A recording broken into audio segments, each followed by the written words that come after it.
जैसे हम दुनिया के तालीमात हासिल करते हैं, इस तरह से मजहब जो होता है वो भी हमें तालीम देता है, इल्म का पैमाना बताता है कि हमें अपने रब को कैसे पहचानना है, हमारे वजूद को कैसे पहचानना है। हमें तमाम आयात, नबातात और तमाम बैयिनात देखना है।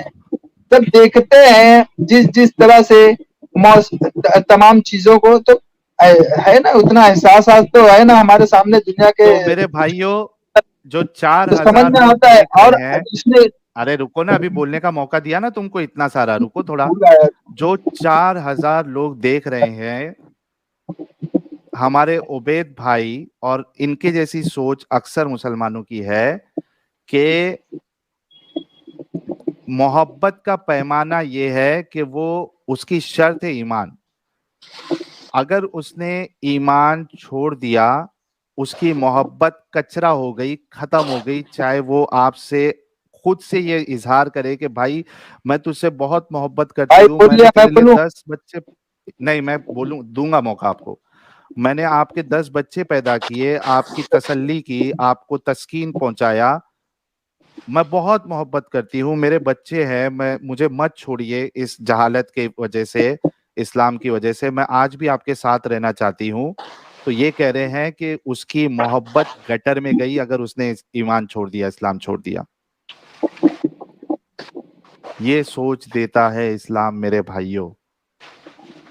और ये आपने एक जन से नहीं सुना, आपने बार बार पिछले एपिसोड में भी आपने सुना, और इस एपिसोड में भी ये हमारे मोमिन भाई आके इसी सोच का मुजाहरा कर रहे हैं।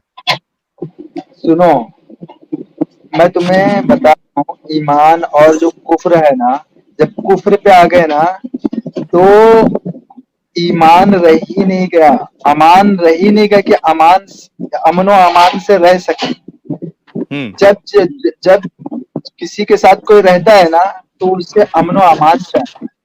और जब ईमान ही नहीं रहेगा तो अमनो अमान कैसे रहेगा? ये खत्म। नहीं समझ में आता है। और सही तुम है। बोलो 10 बच्चे पैदा कर दे, 20 बच्चे भी पैदा कर दे अगर हो सके तो, और उसके हाँ, बाद भी वो काफिर हो जाए ना, तो उसके हाँ। साथ अमन अमान नहीं होगा, उसके उसके ईमान के साथ नहीं हो, उसके साथ अमन अमान नहीं हो सकता, नहीं रह सकते उसके साथ। समझे? तो उसका 10 मामला बच्चे ये क्या? होता है। बहुत बढ़िया। 10 बच्चे क्या, इन्होंने कहा 10 क्या, 20 भी बच्चे वो मेरे पैदा कर दे, अगर उसने ईमान छोड़ दिया, इस्लाम छोड़ दिया, तो उसके साथ कोई अमन नहीं होगा, कोई अमान अमान अमन जो भी है वो नहीं रहेगा। वो अब उनकी बीवी बनने के काबिल नहीं है।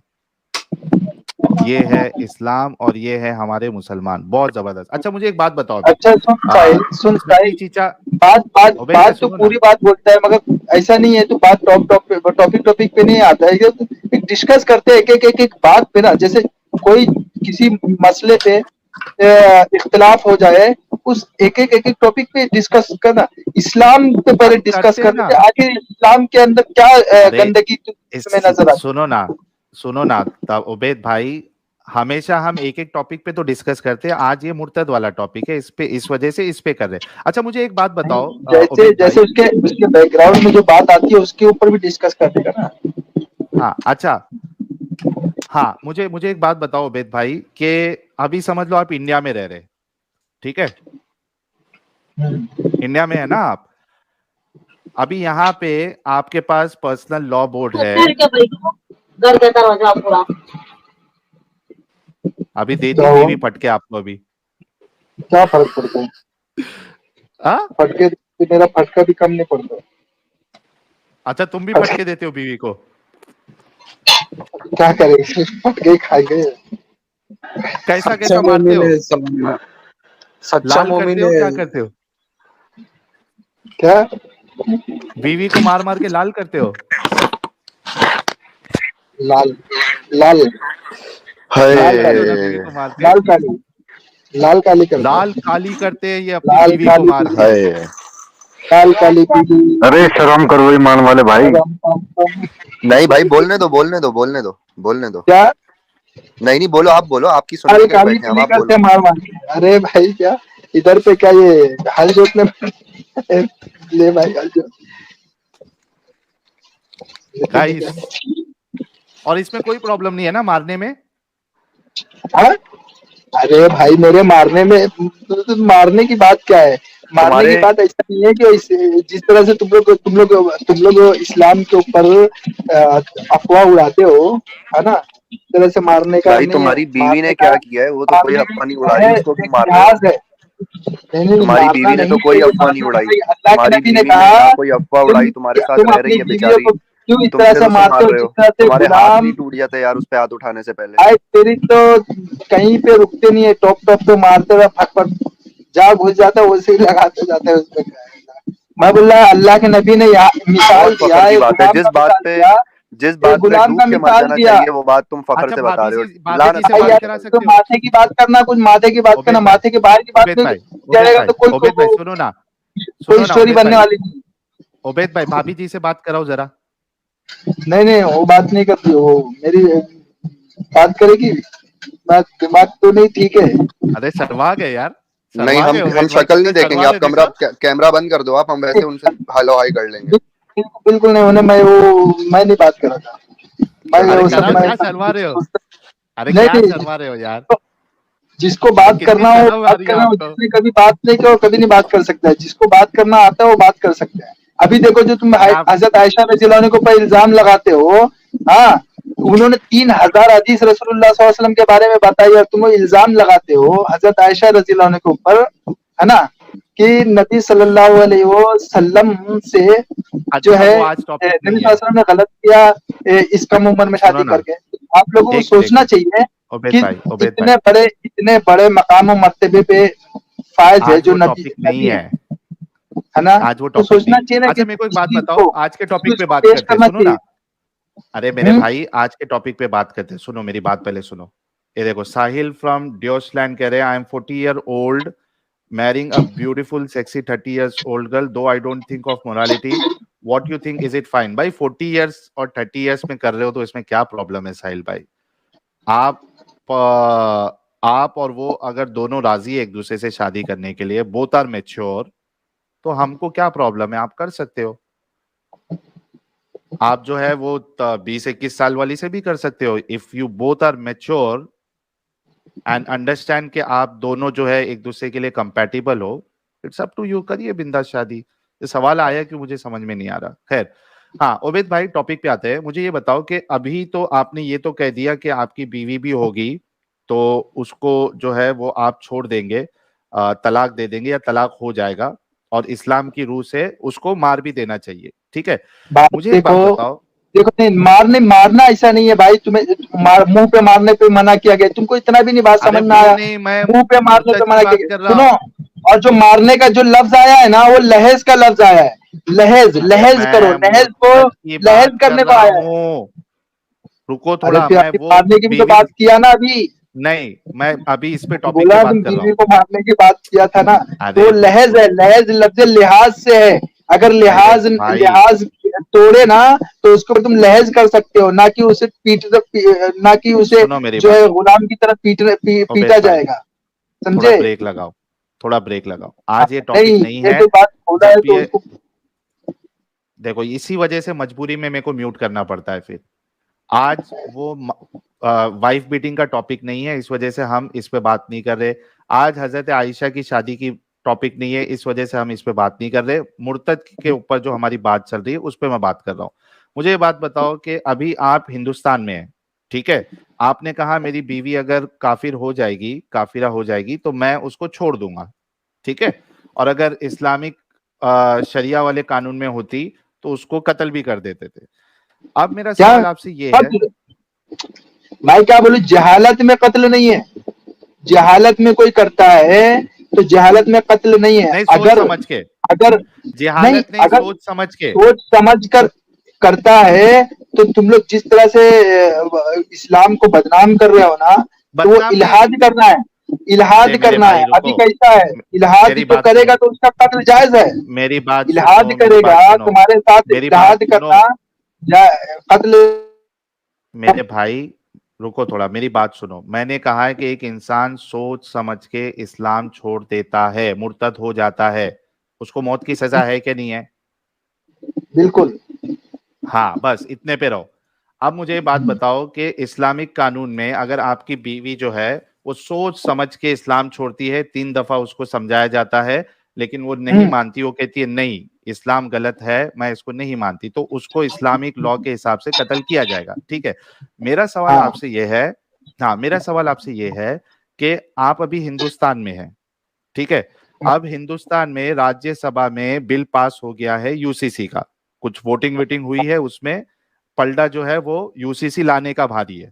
अब हो सकता है कि 2-3 महीने में, ये 6-7 महीने में इस्लामिक पर्सनल लॉ जो है वो पूरा खत्म हो जाएगा और यूनिफॉर्म सिविल कोड आ जाएगा जिसमें आपके अपने बनाए हुए कानून नहीं चलेंगे। अब ये बताओ कि यूनिफॉर्म सिविल कोड के हिसाब से अगर कोई रिलीजन छोड़ भी देता है और वो हाँ मियाँ बीवी है तो उनका हाँ। रिश्ता नहीं टूटता, उनका तलाक नहीं होगा। अरे मैं क्या बोल रहा हूँ, सुनो सुनो, किसी का रिश्ता तोड़ना और नहीं तोड़ना वो सिविल कोर्ट तय करेगी कि हाँ मैं वही आपस कह रहा हूँ में ना।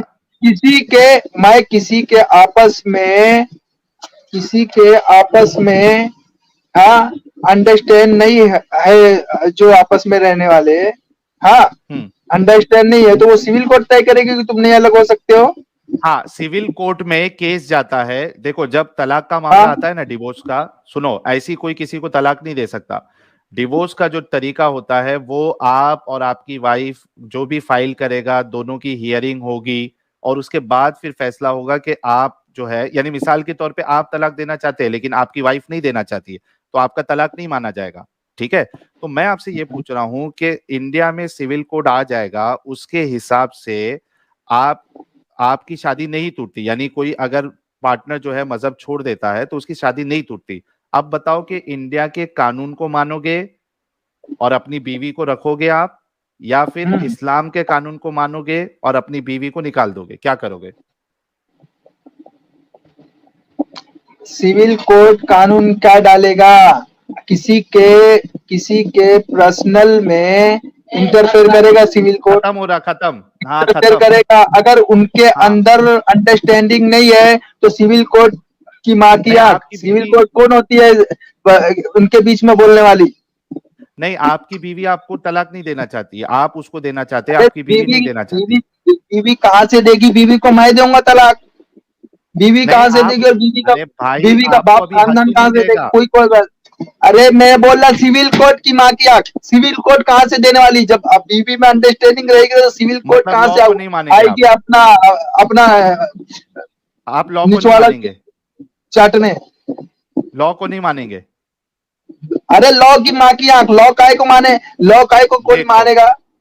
ये बता मेरे गाइस, को, अरे गाइस की माँ, तू भाई मैं तेरे को बता रहा हूँ, अगर हमारे अंदर अंडरस्टैंडिंग नहीं है तो हम क्यों मारेंगे सिविल कोर्ट और ये वो? तुम्हारी बीवी बोल रही है कि मुझे आपको नहीं छोड़ना है, मैं आपसे मोहब्बत करती हूँ, अरे तुम बोल रहे हो मैं कि नहीं। बीवी, सुन, बीवी हाँ क्या बीवी को क्या मैं जोड़ के रखा हूँ? बीवी अगर मेरे मेरे साथ में अंडरस्टैंड रहेगी तो मैं रहूंगा, नहीं अंडरस्टैंड रहेगी तो मैं तलाक दूंगा, बात खत्म होगी। मतलब उस, तेरा तेरा मतलब देख, मेरा अगर, मेरा देख, चाहे कुछ भी नहीं रहे। वो, अरे भाई वो बोल रही है कि आप इस्लाम पे रहो, मैं इस्लाम पे नहीं रहूंगी, मुझे आपको तलाक नहीं देना है।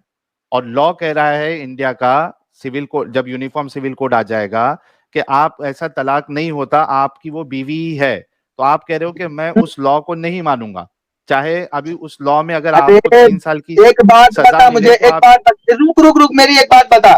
तेरी बीवी हाँ। है और तू जो है तेरी बीवी तेरे को तलाक देना चाहती है, अब हम्म। सिविल कोर्ट ने कहा है तलाक नहीं दे सकते।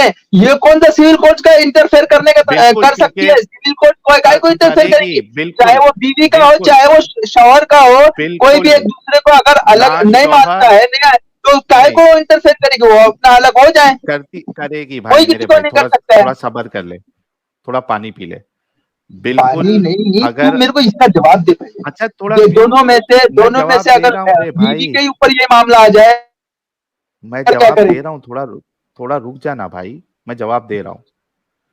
अगर आपने कोर्ट में, आपको हाँ डिवोर्स लेना है इंडियन कानून के हिसाब से, तो आपकी बीवी और आप दोनों तलाक के लिए राजी होना चाहिए। वरना आपका तलाक नहीं होगा। दोनों राजी होना चाहिए। वरना ये आपको कैसा ऐसा सुन रीजन बताना सुन पड़ेगा। सुनो सुन मेरी बात, वो दूध पूरी बात सुन लो पहले। वरना आपको ऐसा रीजन, वैलिड रीजन बताना पड़ेगा जिसकी बुनियाद पे कोर्ट ये फैसला करे कि ठीक है अब ये बिल्कुल यानी रहने के लायक नहीं है, या कुछ ऐसा ऐसा आपको वहां पे सबूत देना पड़ेगा जिसकी बुनियाद पे कोर्ट ये फैसला करेगी कि ठीक है आपका डिवोर्स होगा। ऐसी होता है ना अली भाई?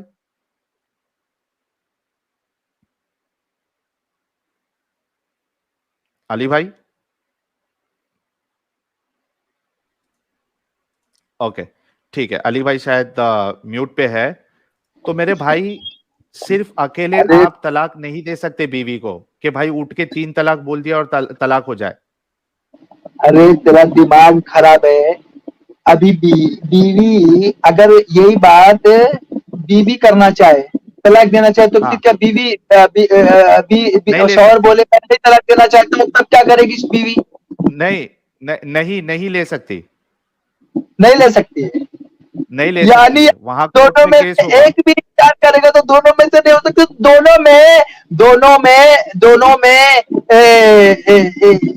एक यकसानियत कैसे हो सकता है?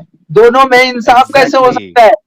इंसाफ वो कोर्ट एग्जैक्टली तो करेगी बता। कि आपका हाँ, जो एप्लीकेशन है दोनों की वही वो कह कोर्ट रहा हूं। तो पहले ना इंसाफी कर रही है दोनों में। दोनों कहाँ? आपस में इस सज्जन को क्या तकलीफ है भाई? क्या तकलीफ है इनको? हाँ तो अरे मेरे भाई जहालत कर रहे हैं, मोबेश भाई, जहालत। अच्छा हाँ सिर्फ इतना बोल दो आप कि आपने ये कहा ना कि मैं उस कानून को नहीं मानूंगा, बस ये लास्ट आपका बात है ना? अरे कानून को मानेंगे तो कानून के ऊपर फसाद फैलेगा। मैं ये बात तेको बता रहा हूँ। तो पहली आप बात नहीं तो मानोगे उस जब कानून को? अंडरस्टैंडिंग नहीं रहती है, सुन, अंडरस्टैंडिंग जब नहीं होती है ना, अंडरस्टैंडिंग पहली बात तो तूने तो शादी किया नहीं है। तेरे को क्या है भाई? तुम लोग शादी के और इससे कोई मतलब नहीं है। तुम लोग को जैसा तैसा मिलता है, हराम का हलाल का खाते रहो, तुम लोग को फर्क नहीं पड़ता है ना? तो तुम लोगों को कुछ नहीं फर्क पड़ेगा, किसी की क्या माँ है, किसी की क्या बहन है, किसी की क्या बेटी है, तुम लोगों को कोई फर्क नहीं पड़ेगा। तो तुम लोग क्या समझ में आएगा किसी का अंडरस्टैंडिंग हाँ क्या होता है? जब किसी के साथ अंडरस्टैंडिंग नहीं होता है ना, तो उसके सामने उसकी आवाज सुनना भी उसके लिए जो है ना, बोझे उठाने की हाँ वो तरह होता कोर्ट है। फैसला करेगा। अरे भाई मैं सोचने वही तो कह रहा हूं, वो कोर्ट फैसला करेगा। तुम कोर्ट की बात को मानोगे या नहीं मानोगे?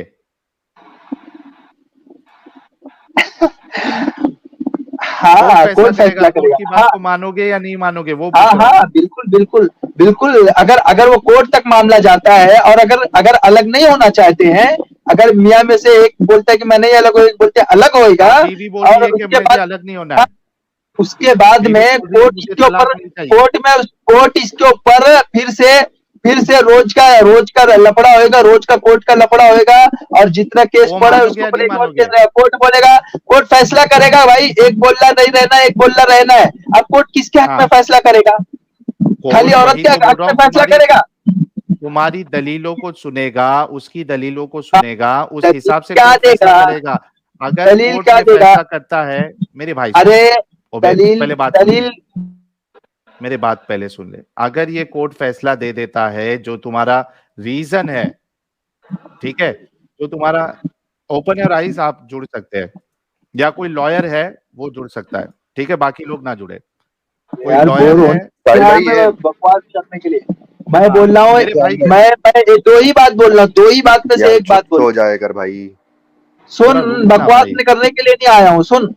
मैं बोल रहा थोड़ा हूँ बात वही तो सुन चीज ले औरत भाई। पे भी लागू होती है, वही चीज औरत बात पे भी दोनों लागू पे होती होती है। अब है। मैं, औरत और अरे मेरे भाई थोड़ा रुक औरत जा, और ये सुनेगा नहीं बात, सुनना ही नहीं है इसको। मैं ये मेरे कह रहा भाई हूं हाँ कि जी, बोले तुम बोले। सिर्फ अकेले जाके ये बोल दो कि मेरे को बीवी से नहीं जम रहा, मुझे तलाक दे दो, तो आपको ऐसा तलाक नहीं मिलेगा। आपको वहां केस करना पड़ेगा, उसके बाद आपकी हियरिंग चलेगी, कोर्ट आपकी वजह सुनेगा कि भाई आपको क्यों तलाक देना है, वो वैलिड वजह है या नहीं है। तुम जाके ये वजह दोगे कि ये काफिर हो गई है, इस वजह से मुझे तलाक चाहिए, और यूसीसी आ गया, तो ये वजह नहीं बनेगी आपकी तलाक देने की। अब जब कोर्ट ने फैसला कर दिया कि आप तलाक नहीं दे सकते इस बुनियाद पे, तो आप मानोगे या नहीं मानोगे? सवाल ये था। वेलकम, ओपन योर आइज साहब। Thank you sir. Sir, uniform civil के अंदर आपको कोर्ट टेम्पररी तो रोक सकती है डिवोर्स करने के लिए, मगर आपको परमानेंटली रोक नहीं सकती। उसका जो डिफरेंस है कि आजकल क्या होता है कि सिर्फ मुस्लिम मेल को अलाउड है डिवोर्स को फाइल करना, फीमेल को अलाउड नहीं है। तो बाद में क्या होगा कि फीमेल भी डिवोर्स कर सकती हैं, और जब डिवोर्स होता है तो अभी एक मेहर के तरह से पैसा थोड़ा सा जो पहले डिसाइड कर लिया जाता है सिर्फ उतना मिलता है। जब यूनिफॉर्म हो जाएगा तो जो उनकी प्रॉपर्टी होगी उसको एकदम बीच में स्प्लिट किया जाएगा, या कोर्ट डिसाइड करेगा किसको कितना मिलना है based on the income. Second of all, जो उनके बच्चे होते हैं उनकी जो कस्टडी का मैटर आएगा उसमें कोर्ट इन्वॉल्व हो जाएगा।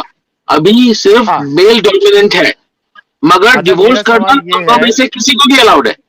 Open your eyes. मेरा सवाल ये है, और इंडियन लॉयर साहब भी जुड़े हैं, शायद वो डिस्कनेक्ट हो गए। मेरा सवाल ये है कि अगर मैं कोर्ट में जाता हूं, ठीक है, एप्लीकेशन लेके कि भाई मेरी बीवी काफिरा हो गई है, मुझे इससे तलाक चाहिए, और उसकी बीवी का ये कहना है, ठीक है, उसकी बीवी का ये कहना है कि नहीं मुझे इससे तलाक नहीं चाहिए, अब क्या ऑप्शन है? इंडियन लॉयर आपको भी ले लेते हैं। मैं आपको तब भी डिवोर्स मिलेगा, बिकॉज शादी करने के लिए दोनों की हाँ चाहिए, मगर शादी तोड़ने के लिए एटलीस्ट एक की भी ना चलेगी। तो उसमें होता क्या है, मैं भी आपको बोलने वाला था, अगर आप कोर्ट जाते हो ये लेके, अगर औरत जाती है, आई एम सॉरी मैं कट कर रहा हूँ आपको, लेकिन मैं थोड़ा छोटा कर दूं इसको, कि आप अगर कोर्ट जाते हो, एक औरत अगर कोर्ट जाती है ये बोलने के लिए कि मुझे अली के साथ नहीं रहना है, तो कोर्ट उससे पूछेगा भाई कोर्ट के पास कोई राइट नहीं है डिसाइड करने का कि उसके छोड़ने की वजह सही है या गलत है। कोर्ट बोलेगा आपको नहीं रहना, आप ना रहो। कोर्ट उस पर जबरदस्ती नहीं कर सकता कि नहीं हमें तुम्हारी वजह समझ में नहीं आई।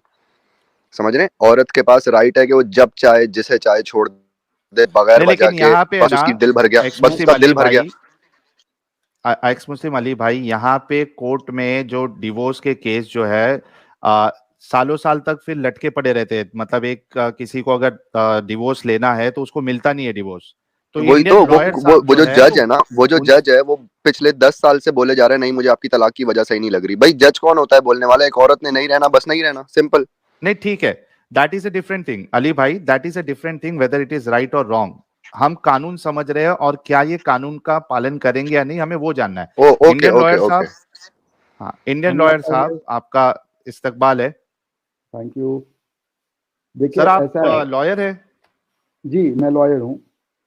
अच्छा, सबसे पहले तो मेरे लिए ये बहुत खुशी की बात है कि जब भी हमें किसी एक्सपर्ट की जरूरत पड़ती है, चाहे वो डॉक्टर्स की टीम हो, मेडिकल वाले हो, फिजिसिस्ट हो या सीए हो, कुछ भी हो, एक आवाज देने पे हमारे व्यूअर्स आ जाते हैं और हर तरीके के हर प्रोफेशन वाले लोग हमें देखते हैं, सुनते हैं। It's an honour for us. तो थैंक यू इंडियन लॉयर साहब जुड़ने के लिए।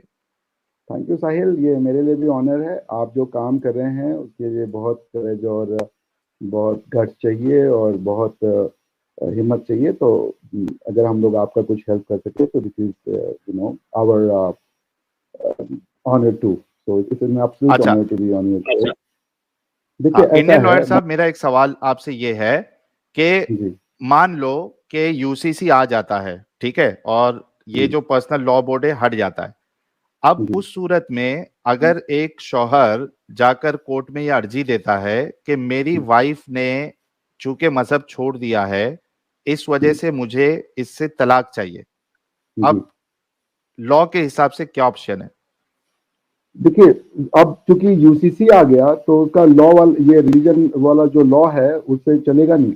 यूसीसी का मतलब हाँ उससे उसका बेसिकली जब आप कह रहे हैं कि रिलीजन का लॉ यानी कि शादी तोड़ने के लिए दो एग्जिस्टिंग पैरल लॉ तो नहीं लग सकते। यूसीसी आप इसीलिए ला रहे हैं कि मुस्लिम कम्युनिटी के लिए आज की डेट में पैरेलल लीगल सिस्टम है जिसका नाम है शरीयत कोर्ट।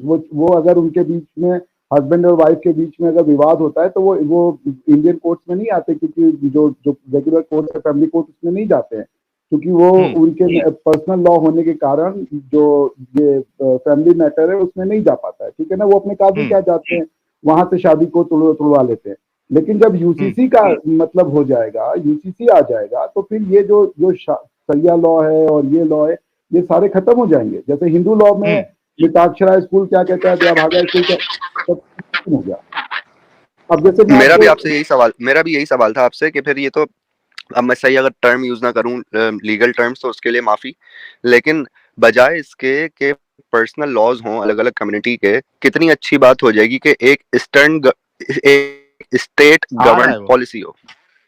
अली भाई वो आ रहा है, उसी बात सही है। कॉन्टेक्स्ट में तो मैं इनसे पूछ रहा हूं कि अगर यूसीसी अगर आ गया एक सबके लिए इक्वल लॉ, तो उस हिसाब में मैंने जो सिचुएशन अभी बताया इंडियन लॉयर जी, कि एक इंसान कोर्ट में अप्रोच करता है कि मुझे अपनी बीवी से तलाक चाहिए, कोर्ट अगर उसको वजह पूछती है तो वो कहता है कि इसने रिलीजन छोड़ दिया, ये दूसरे रिलीजन में चले गई, या ये एथियस्ट हो गई, या कुछ भी हो गई, ठीक है, और बीवी उसको तलाक देने के लिए राजी नहीं है, बीवी कह रही है कि नहीं मैं आपसे प्यार करती हूँ, मैं आपको तलाक नहीं दे सकती हूँ। अब लॉ क्या कहता है, क्या होगा उस केस में? आप मुझे बस 3 मिनट की पेशेंट शेयरिंग दे दीजिएगा। आपका क्वेश्चन बहुत अच्छा है और बहुत इंटरेस्टिंग है, आपको समझना पड़ेगा। देखिए ऐसा है कि पहली बार जब यूसीसी आएगा, पहले यूसीसी को समझिए, यूसीसी आएगा तो सारे लॉ खत्म हो जाएंगे, और जो लॉ ऑफ डिवोर्स है उसमें ग्राउंड्स ऑफ डिवोर्स दिया जाता है। दीज आर द ग्राउंड, जैसे आप अक्सर न्यूज़पेपर में पढ़ेंगे कि आता है कि सुप्रीम कोर्ट ने कहा है कि वाइफ को अगर खाना बनाने के लिए कहा जा रहा है या पेरेंट्स की सेवा करने के लिए कहा जा रहा है तो ये एक प्रताड़ना है। तो वो बेसिकली प्रताड़ना को इंटरप्रेट करके कहते हैं कि ये सिचुएशन भी प्रताड़ना होगी। तो ग्राउंड होते हैं, अगर उस ग्राउंड पे आपका थोड़ा आप माइक के नजदीक आ सकते हैं इंडियन लॉयर साहब, थोड़ी आपकी आवाज जो है ना थोड़ी लो है, अगर प्लीज रिक्वेस्ट। अच्छा ठीक है, अभी ठीक है क्या? अभी परफेक्ट, एकदम ऐसे ही बोलना आप। ठीक है, तो देखिए ऐसा है, मैं आपको पहले शुरू से चलता हूँ। इस्लामिक लॉ में क्या हुआ कि जब अंग्रेजों का समय था तो उस समय कई मुस्लिम जो फैमिली थी उनका जब जो डिस्प्यूट होता था तो वो काजी लोग सॉल्व करते थे, और कई बार वो अपील के लिए प्रीवी काउंसिल में जाता था। तो 2-3 मैटर ऐसा हुआ जिसमें कि अंग्रेजों को ये मौका मिला कि वो मुस्लिम जो कपल्स है उनके बीच के मैटर को वो रिजॉल्व कर सके। जब आप मैटर को रिजॉल्व करेंगे तो आपको एप्लीकेबल लॉ चाहिए होता है, तो वो अंग्रेज जज ने ये डिटरमाइन किया कि भाई इनके ऊपर एप्लीकेबल लॉ मुस्लिम लॉ होगा। तो उसने जब मुस्लिम लॉ की पढ़ाई करी तो उसने ये कहा कि क्योंकि इंडिया के मेजॉरिटी स्कूल जो ऑफ थॉट जो है वो हनफी स्कूल को मानता है, तो हनफी स्कूल ऑफ थॉट में ट्रिपल तलाक इन वन गो जो था वो वैलिड था। मगर दिक्कत ये थी कि तलाक का ग्राउंड कोई नहीं था, तलाक का कोई ग्राउंड नहीं था। आपका मन है तलाक देने का, दे दीजिए, सवेरे उठे बीवी की शक्ल में अच्छी लगी आप तलाक दे दीजिए। लेकिन प्रॉब्लम ये हो गई कि ट्रिपल तलाक को तो एक्सेप्ट किया हुआ था हनफी स्कूल ने, मगर वो कुरानिक इंजंक्शन के हिसाब से नहीं था। जो सूरह निसा में कुरान की जो आयतें हैं जिनमें ये लिखा हुआ है कि भाई आपको 3 बार अटेम्प्ट करना पड़ेगा, आर्बिट्रेशन करवानी पड़ेगी, इद्दत फॉलो करना पड़ेगा, वो सारी चीजें तो फॉलो नहीं हो रही थी। लेकिन चूंकि हनफी स्कूल ने, मेरी आवाज इको हो रही है, तो चूंकि हनफी स्कूल ने ये प्रावधान किया था कि ट्रिपल तलाक इन वन को एक्सेप्टेबल है, तो फिर प्रॉब्लम हो गई। तो इसीलिए आपको याद होगा कोर्ट ने कहा कि ट्रिपल तलाक is good in law because Hanafi school recognises it, but bad in religion because वो कुरानिक इंजंक्शन जो 3 महीने का इद्दत और आर्बिट्रेशन और ये सब मीडिएशन का जो प्रोसेस है उसको फॉलो नहीं करता है। तो उन्होंने कहा कि it's good in law but bad in religion. अच्छा, अब जब देश आजाद हो गया तो उसके बाद ये गुवाहाटी में ये मैटर आया। गुवाहाटी के केस में जब ये मैटर आया, वहां पे एक पत्नी ने अपने पति से वो मांग लिया कि मुझे ये रखता नहीं है और अपने साथ मुझे मेंटेनेंस दे। जब उसने मेंटेनेंस मांगा तो उसके पति ने उसको तलाक दे दिया। जब तुम मेरी पत्नी नहीं हो तो मेंटेनेंस कैसा देंगे, बिकॉज हमारे पास शरिया लॉ लग जाएगा। तो वो ये हुआ कि भाई इसने जो तलाक दिया ये वैलिड है कि नहीं है। तो असम हाई कोर्ट के, गुवाहाटी हाई कोर्ट के मुस्लिम जज साहब ने फिर उसको एग्जामिन किया और उन्होंने ये कहा कि ये जो जजमेंट है प्रीवी काउंसिल का, जिसमें ये कहा था कि भाई ट्रिपल तलाक वैलिड लॉ है, उन्होंने कहा हम इसको वैलिड नहीं मानेंगे क्योंकि ये कुरानिक तौर पे वैलिड नहीं है। ठीक है, तो चूंकि दिक्कत यह है कि कुरान में तलाक का तरीका जरूर दिया है मगर ग्राउंड्स नहीं दिए हैं कि किन ग्राउंड पे मिल सकता है। अब हिंदू लॉ अगर आप देखें, हिंदू मैरिजेज एक्ट में, तो उसमें सेक्शन 13 के अंदर जब आप एप्लीकेशन फाइल करते हैं तो ग्राउंड्स हैं, उन्हीं ग्राउंड्स के आधार पे आपको तलाक मिलेगा। यदि ग्राउंड नहीं है तो कोर्ट्स आपको तलाक नहीं देगी। हालांकि आजकल एक बड़ा वाइड टर्म आ गया है, इरिकंसिलेबल डिफरेंसेस। अगर इरिकंसिलेबल डिफरेंसेस है तो कोर्ट तलाक दे देंगे आजकल, तो उस ग्राउंड पे आपको दिया जा सकता है। तो जब आप यूसीसी बनाएंगे, ड्राफ्ट करेंगे, तो आप उसमें कहेंगे कि अगर एक हस्बैंड और वाइफ डिसॉल्व करना चाहते हैं मैरिज को, तो ये ग्राउंड होंगे, और अगर ये ग्राउंड नहीं है तो मैरिज डिसॉल्व नहीं हो सकती। आर्बिट्रेरीनेस के आधार पर ये डिवोर्स मैरिज का डिसोल्यूशन नहीं होगा। आई होप मैंने आपके प्रश्न का उत्तर दिया।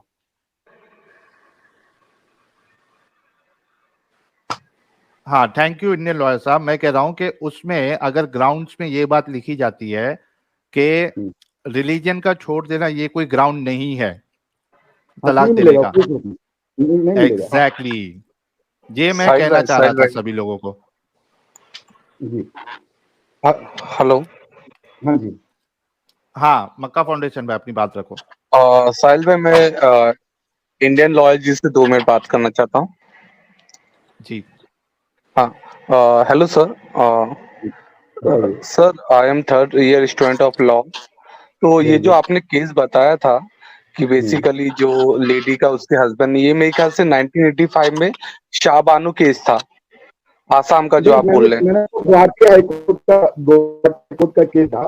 अगर आप लॉ के स्टूडेंट हैं तो मेरा आर्टिकल जो है, ये राम मनोहर लॉ यूनिवर्सिटी, जो नेशनल लॉ यूनिवर्सिटी है, उस पर मैंने बड़ा डिटेल्ड रिसर्च मुस्लिम लॉ में डिवोर्स का क्या पोजीशन है उसके ऊपर मैंने किया है। जो अभी ये 5 जजेस का बेंच आया था, जो ये कौन सा जजमेंट था जिसमें ट्रिपल तलाक को इलीगल उन्होंने डिक्लेयर किया, उसमें मैंने ये बताया था कि जो जस्टिस केहर का और जस्टिस एक मुस्लिम जज साहब थे, मैं उनका नाम भूल रहा हूँ, उन दोनों ने डिसेंटिंग ओपिनियन दिया था। उन्होंने कहा था कि ये जुडिशरी का काम नहीं है कि ट्रिपल तलाक को इनवैलिड डिक्लेयर कर दिया जाए, लेकिन जस्टिस रोहिंटन, जस्टिस थॉमस के साथ और एक यूयू ललित के साथ, इन तीनों लोगों ने मिलकर के ये कहा, क्योंकि इंडिया में शरीयत की एप्लीकेशन जो है वो शरीयत एप्लीकेशन एक्ट के थ्रू होती है, और आर्टिकल 13 में चूंकि ये सारा का सारा जो मैटर फाइल किया गया था वो फंडामेंटल राइट के लिए वायलेशन के लिए फाइल किया गया था, ये फैमिली कोर्ट का मैटर नहीं था।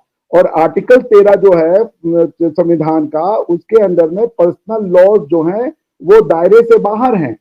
जैसे कि मान लीजिए कोई हिंदुओं में ये है कि वो सिर्फ ब्राह्मण में शादी करेगा और वो कर रहा है, तो कोई नॉन ब्राह्मण जाके वो सुप्रीम कोर्ट का दरवाजा नहीं खटखटा सकता कि भाई मेरा फंडामेंटल वायलेट हो रहा है और मैं एक ब्राह्मण लड़की से प्यार करता हूँ और मैं शुद्ध कास्ट का हूँ, ये मुझसे शादी नहीं कर रहे, तो मेरा फंडामेंटल राइट वायलेट हो रहा है, इसको आप इन्फोर्स कराइए। वो नहीं कर सकते, क्योंकि पर्सनल लॉज, अनफॉर्चुनेटली नरासू अप्पा मली का केस था जो बॉम्बे हाईकोर्ट का, उसमें उन्होंने पर्सनल लॉज की बड़ी संकीर्ण वो की इंटरप्रिटेशन की, जिसकी वजह से पर्सनल लॉज बाहर हो गए।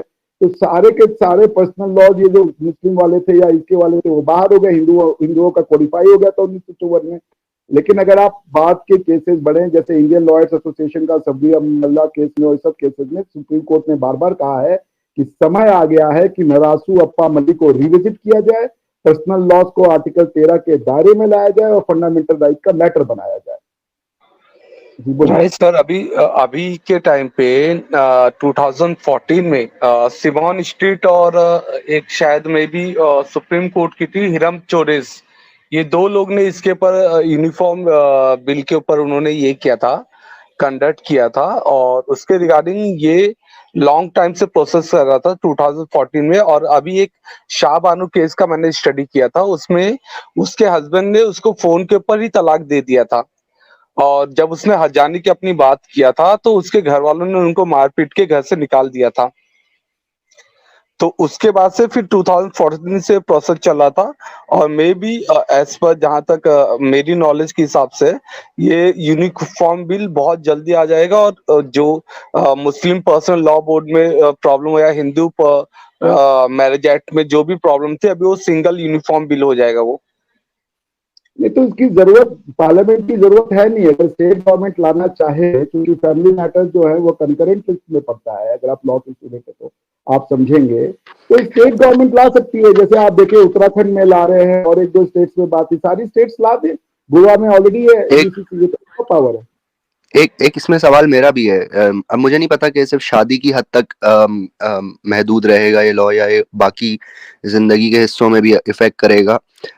एक और दूसरा मसला जो इंडिया में काफी है वो है कि अगर फर्ज करें ये लो यूसीसी आ जाता है, कोई कोड आ जाता है इस तरह का, और अगर वो ये कहता है कि पब्लिक प्लेसेस को रिलीजियस कांग्रेगेशन के लिए ब्लॉक करना इलीगल है, तो ये भी तमाम रिलीजन्स के लिए और तमाम कम्युनिटीज के लिए होगा कि फिर कोई रोड ब्लॉक नहीं कर सकेगा, चाहे वो मुसलमान हो, चाहे वो क्रिश्चियन हो, चाहे वो हिंदू, चाहे वो कोई भी हो, फिर रोड ब्लॉक करने की इजाजत किसी को नहीं होगी। ये आपका क्वेश्चन इंटरेस्टिंग है, मगर ये यूसीसी के दायरे के बाहर होगा। अगर ऐसा लॉ यूसीसी में डाला जाएगा तो कॉन्स्टिट्यूशनली चैलेंज किया जा सकता है। ये लॉ यूसीसी के दायरे के बाहर है। उसका कारण ये है कि आर्टिकल 25 के अंदर में जो रिलीजियस फ्रीडम का इंटरप्रिटेशन सुप्रीम कोर्ट ने कहा है कि you can only have a religious freedom bye manifestation of religion. आप समझ रहे हैं? तो अगर कोई रोड ब्लॉक कर रहा है तो उसमें आईपीसी की जो सेक्शंस हैं वो अनलॉफुल ऑब्जेक्टिव या जो है दूसरी तरीके के बहुत से लॉज हैं जिनको अप्लाई करके वो ब्लॉकेज क्लियर कराया जा सकता है। इसके लिए यूसीसी का देखिए, UCC will be governing 3 aspects of the life, जो कि बच गया। इंडिया में यूनिफॉर्म क्रिमिनल कोड है, अनफॉर्चुनेटली यूनिफॉर्म सिविल कोड भी है इंडिया में 86% लोगों के लिए यूनिफॉर्म सिविल कोड है, बिकॉज हिंदू मैरिजेज एक्ट में हिंदू वर्ड की जो डेफिनेशन है उसमें सिख, बौद्ध, जैन, हिंदू और ये सब आ जाते हैं। उनके दायरे से सिर्फ 2 ही रिलीजन बाहर है हिंदू मैरिजेज एक्ट के, वो है क्रिश्चियनिटी और दूसरा है इस्लाम। तो क्रिश्चियन जो है वो इंडियन सक्सेशन एक्ट से भी गवर्न होते हैं आज की डेट में, और मुस्लिम जो है वो शरीयत एप्लीकेशन एक्ट 1937 से। लेकिन इनका दायरा जो होगा यूसीसी जो आएगा उसका सिर्फ 3 दायरा होगा: matter of marriage, matter of inheritance and succession and any other matter of property. That's it. इसके अलावा उसका कोई स्कोप होगा नहीं। और कोई अगर उसमें वो लाएंगे तो वो फिर संवैधानिक जो स्ट्रक्चर दिया हुआ है शेड्यूल 7 में और 245, 246 के दायरे में, उसका वो वायलेशन हो जाएगा। तो उसकी जरूरत नहीं है जो आप कह रहे हो, उसके लिए एग्जिस्टिंग लॉ मौजूद है। सीआरपीसी के अंदर जो है वो पावर है, उन लॉज की सिर्फ इम्प्लीमेंटेशन जरूरी है। जी इम्प्लीमेंटेशन जरूरी है। गवर्नमेंट के हाथ पर स्कूल जाते हैं कि जी। हाँ, इंडियन लॉयर साहब, एक कमेंट यूनिवर्स यूजर नेम से आया था कि डिवोर्स हो जाएगा लेकिन शौहर को जो है हस्बैंड को कॉम्पेंसेशन देना पड़ेगा, ये किस हद तक सही है? नहीं, देखिए जो लॉ अभी तो है नहीं। आज की डेट में क्या है कि इंडियन गवर्नमेंट ने, सुप्रीम कोर्ट ने ट्रिपल तलाक को देखिए, जो ये क्वेश्चन पूछ रहे हैं कि यूसीसी के अंडर में डिवोर्स, अगर ग्राउंड्स ही नहीं पता है कि किन किन ग्राउंड पे होगा, और आई एम प्रीटी श्योर कि रिलीजन चेंज करने से आपका वो अगर कोई अपना रिलीजन चेंज कर रहा है और उसके बाद, यही बात के लिए मैं सुप्रीम कोर्ट जाने वाला भी था, बिकॉज ये हक इवन ये तो प्रॉपर्टी के लिए भी है ना। मान लीजिए आप मुस्लिम नहीं रहे तो अब आपको प्रॉपर्टी कैसे मिलेगी? आप बताइए सर। प्रॉपर्टी भी नहीं मिलेगी। अब आप अगर मुस्लिम नहीं रहे तो आपका पर्सनल लॉ चूंकि प्रॉपर्टी डील करता है तो आपको प्रॉपर्टी से भी खारिज हो गया ना। That's what I wanted to do. Property से भी खारिज हो गए।